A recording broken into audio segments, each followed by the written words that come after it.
morning, grade 3. Good morning, ma'am. Okay, so please stand and let's pray. Please lead the prayer.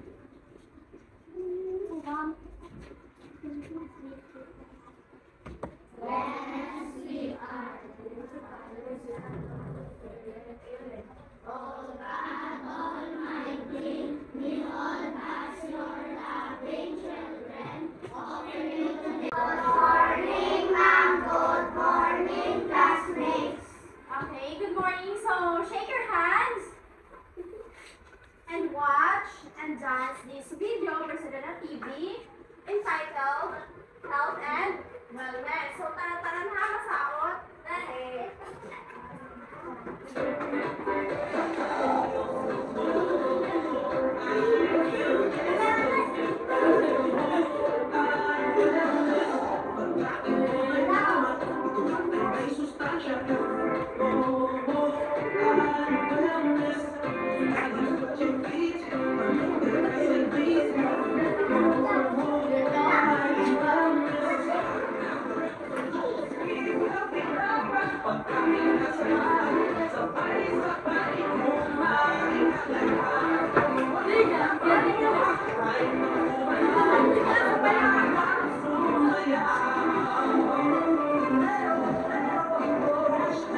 Okay, so pick up pieces of paper, arrange your chair, and follow me.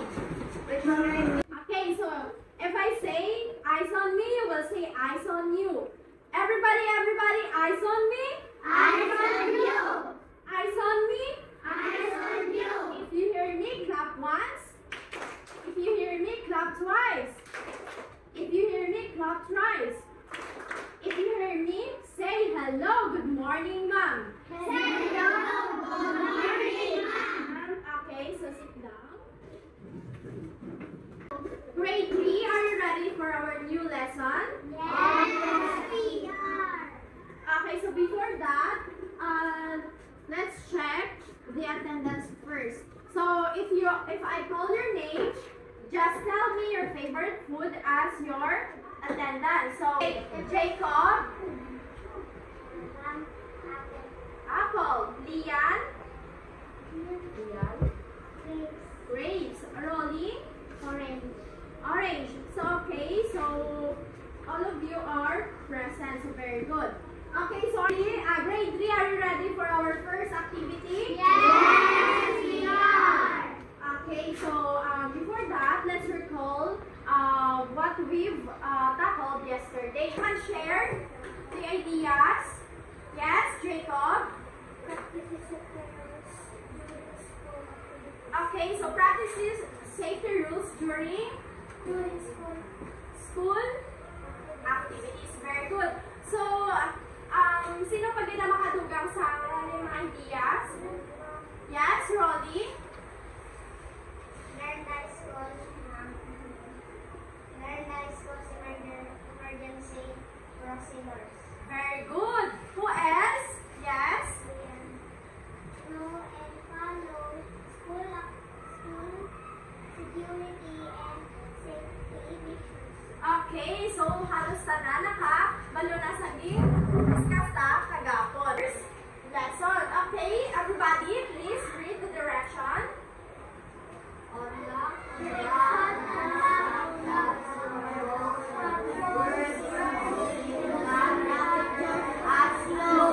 Okay, so unlock the unscrambled words using the pictures as clue. So, ari ang mga naka-unscramble na words, tapos gamit sini nga mga laragway, ibuot ta ini nga words. So, ano ay hala makita ninyo sa unang laragway? Person nga nagaanong person. Jogging ang person. Sa ikaduhang laragway? Fruits and vegetables. Sa third nga laragway? Exercise or yoga. How about sa last? Nagabugta. So, nag-wake up sa morning nga. Ano yung ka-face?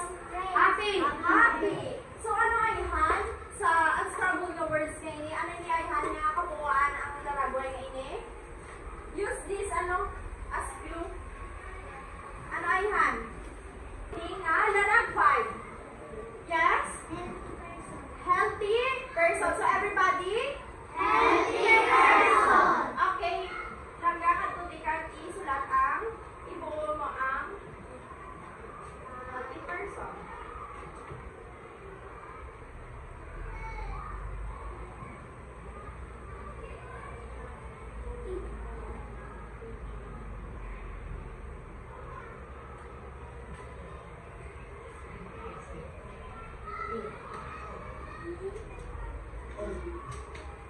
Okay, very good. So, gaanta si Lian sang 5 kapalakpak. Okay. Iniara ko diri sang 3 ka laragway. So, ang sa 3 nga laragway may ara nga sari-sari nga lawas. So, ano makita nyo sa una nga laragway? Tambok or mataba. Sa ikaduha nga laragway, maskulado. Sa ikatatlo, masakitin or masubo sa niwang. So sa 3 nga laragway, ano ay hanan ninyo nga natiparahan? Yes? Malusog. At hindi ay hanya sa laragway sa 3 nga ini ang malusog. Ang ikaduha nga laragway. So kung makita nyo, sa una nga laragway, tambok gid man siya, pero ano ay hanang iya nga itsura? Masubo. Kay do, hindi yan na matala ang iya nga lawas. Sa ikaduha nga laragway, so may saya nga ginatawag nga muscles. Sa ikatatlo, sad sa kay tungod maniwang sa. So, sa TNDI-han, ang healthy person, so gitumod yun ang ari sa ikaduha nga laragway. How about yung 2 ka pictures na nabilin? Ano ini sila? Ano na sila? Unhealthy person. So, ari ang healthy person, ng 2 ang unhealthy person. Ma'am, paano ay naging unhealthy person? Kaya hindi man sila parehas. Ang isa matambok, ang isa maniwang. So, may 2 kasahi sa unhealthy person. Ari tinatawag na unhealthy person kay tungod hindi lang kay mabay ka mo matambok healthy dason. So matawag natin siya nga unhealthy person kay tungod ano ka rin yung na-overweight ba lang? Obese. Di ba? So kung obese, ano na nasa? Tambok. Tambok. So ano nga yung kinakaon? Mga pig. Mga baboy. Mga unhealthy foods. So sa dali naman, ano ay yung problema? So kulang siya sa or sa nutrients. Iari ako diri sa tula. So, I read, we read, and you read. So ako ang mauna mabasa, dungan kita tanan mabasa, kag kamo na lang ang basa. So ako na yung mabasa, ang batang malusog. Ang batang malusog ay batang masaya. Katawan ay malakas at laging masigla. Malinis lagi ang buong katawan. Malayo sa mikrobyo malusog kailanman. Masustansyang pagkain ang baon sa eskwela. Pagkain pampalakas kahit murang-mura. Ang batang malusog ay yaman ng bayan. Ipagpatuloy mo ang magandang nasimulan. Kaya sabay-sabay tayong magbasa. Ang batang malusog. Ang batang malusog ay batang masaya. Katawan ay malakas at laging masigla. Malinis lagi ang buong katawan. Malayo sa mikrobyo, malusog kailanman. Masustansyang baon sa eskwela. Pagkain palakas kahit mura. Ang batang malusog ay yaman ng bayan. Ipagpatuloy mo ang magandang nasimulan. Okay, class, kayo na lang ang pagbasa ng tula. Ang batang malusog. Ang batang malusog ay batang masaya. Katawan ay malakas at laging masigla. Malinis lagi ang buong katawan. Malayo sa mikrobyo, malusog kailanman. Masustansya pagkain ang baon sa eskwela. Pagkain ang malakas kahit murang-mura. Ang batang malusog ay laman ng bayan. Ipagpatuloy mo ang magandang pamagat ng inyong tulang binasa. Ang batang malusog. Ang batang malusog ay binubuo ng ilang sakno? 2.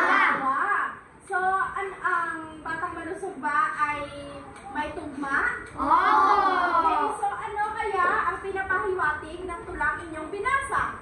Yes? Batang malusog at may Tama, ang batang malusog at ang benepisyo nito sa ating katawan. So, I have 6 pictures kung saan ito ay nagpapakita sa mga maayong ang hilimuon para maging healthy person.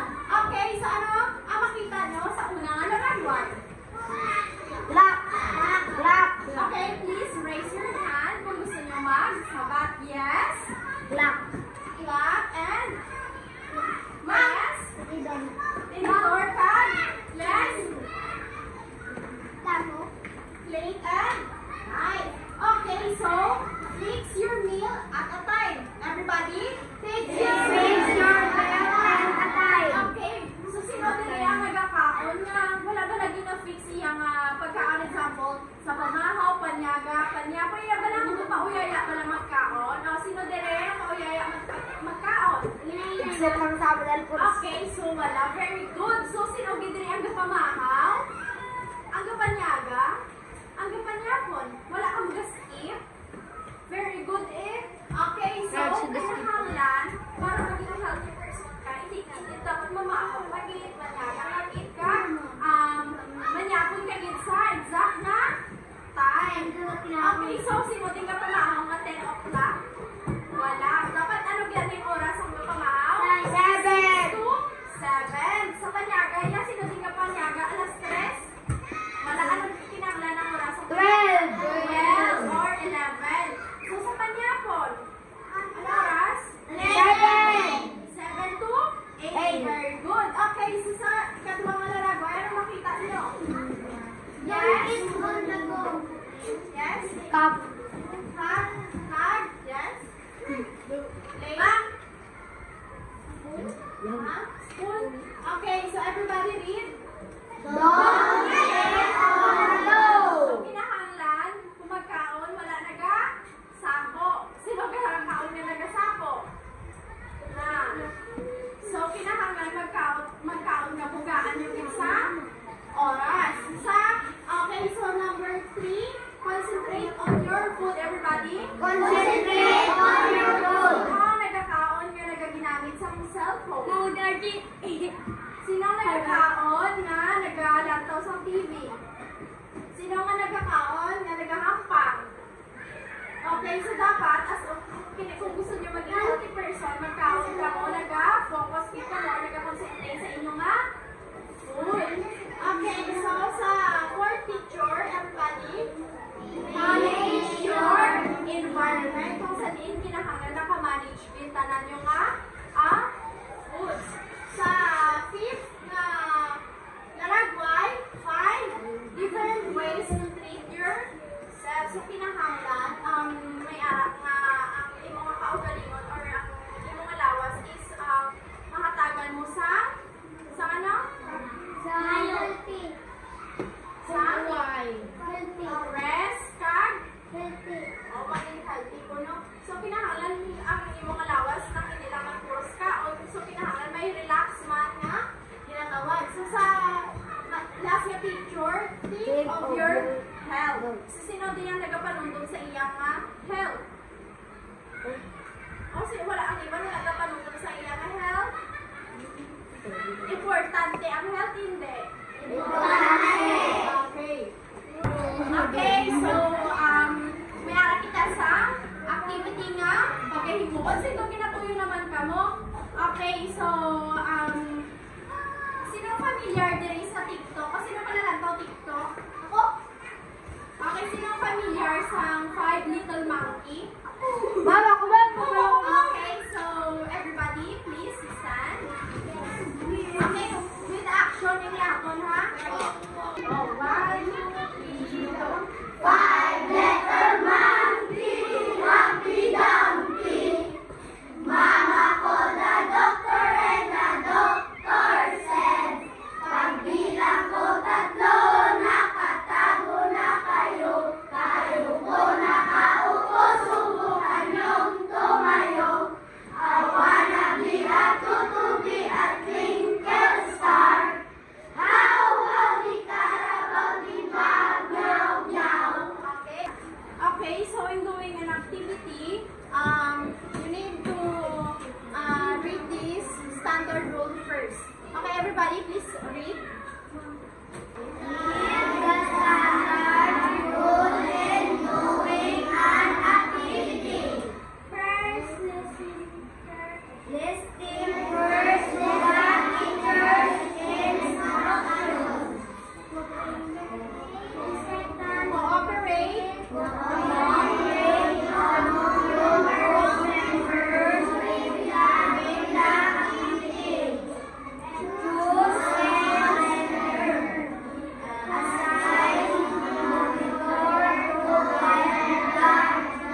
Group 1, read the direction.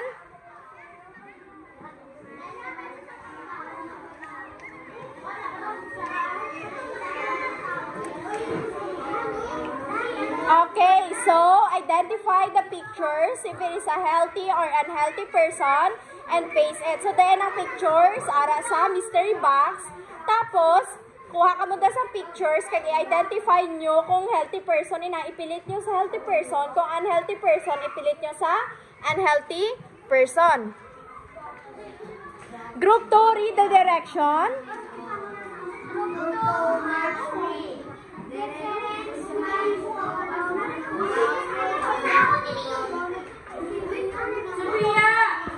Okay, so match column A with the corresponding pictures in column B. So, i-identify yun na ang sa numbers kung di na sa kagituon nyo sa pictures. Okay, group 3. Group 3. Read the direction.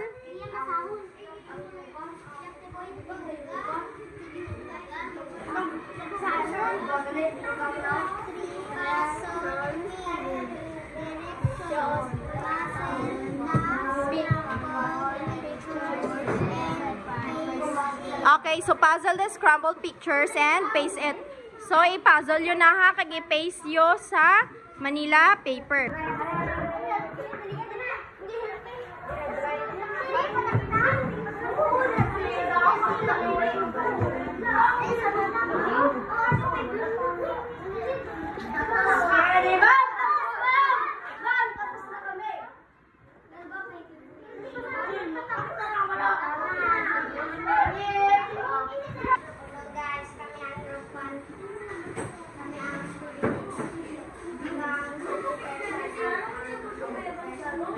Okay, so idikit ina sa blackboard.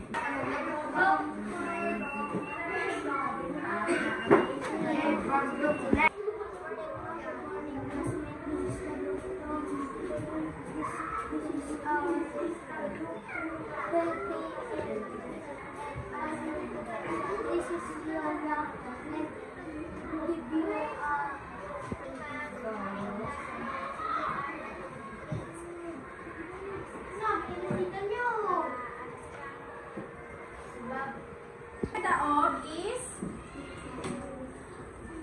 group 2. Okay, so ang group 2 makati sa tunga. And ma-receive sila sa ilang prize. Okay, so gaanta sa card to Dalisay Club ang group 2. Okay ako anay. 1, 2, 3. 1, 2, 3. Tindog. Ako mo ba na? Masabay lang ka mo. Hindi ka ba ako naman. Okay. 1, 2, 3, go! 1, 2, 3. 1, 2, 3. Okay, so, congrats, group 2.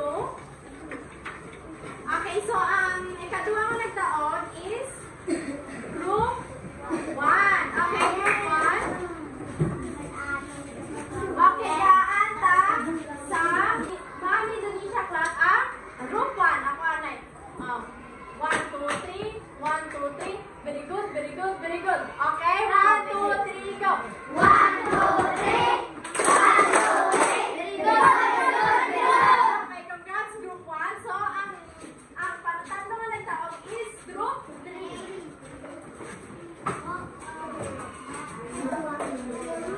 Okay, so gaanta sa rain club ang group 3. Okay. Okay, so rain club. 1, 2, 3. 1, 2, 3. Okay, 1, 2, 3, go. 1, 2, 3. 1, 2, 3. Okay, congrats group 3. Pang short story about sa healthy and unhealthy person. So excited na ka mo? Okay. Masahol ta ang title sa aton nga short story. Dream on the Moon.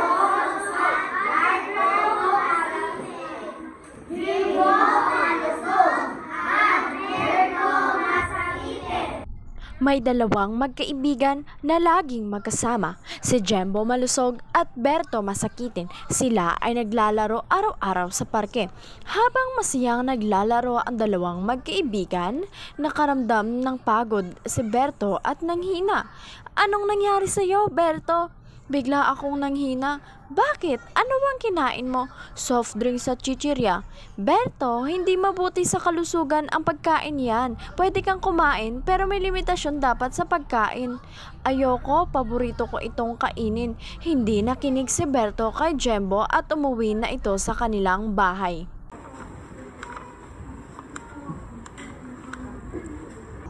Isang araw, naisipan na puntahan ni Jembo si Berto na ayain maglaro sa parke. "Berto, tara, laro tayo." "Ayoko, mahina na ang aking katawan dahil araw-araw na ako nagkakasakit." "Kung pinakinggan mo lang sana ako, hindi ka sana magkakaganyan. Gusto ko na maging kagaya mo. Pasensya ka na kung hindi ako nakinig. Simula ngayon, sasama na ako sa iyo, mag-iehersisyo at kakain na ako ng gulay." At araw-araw nang kumakain si Berto ng gulay, prutas at umiinom na ng gatas at lagi na silang magkasama ni Jembo mag-ehersisyo. Kaya naging malusog na si Berto kagaya ni Jembo at araw-araw na silang naglalaro sa parke na masigla. Moral lesson, health is wealth. So, healthy and unhealthy, healthy and unhealthy person. So, healthy person can manage stress and goals and make positive choices that support their physical and emotional health. So, they have a healthy outlook on life and feel good about themselves. So, a healthy person is a person that has a sense of well-being. Okay, everybody, read.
multiple choice. So direction, read,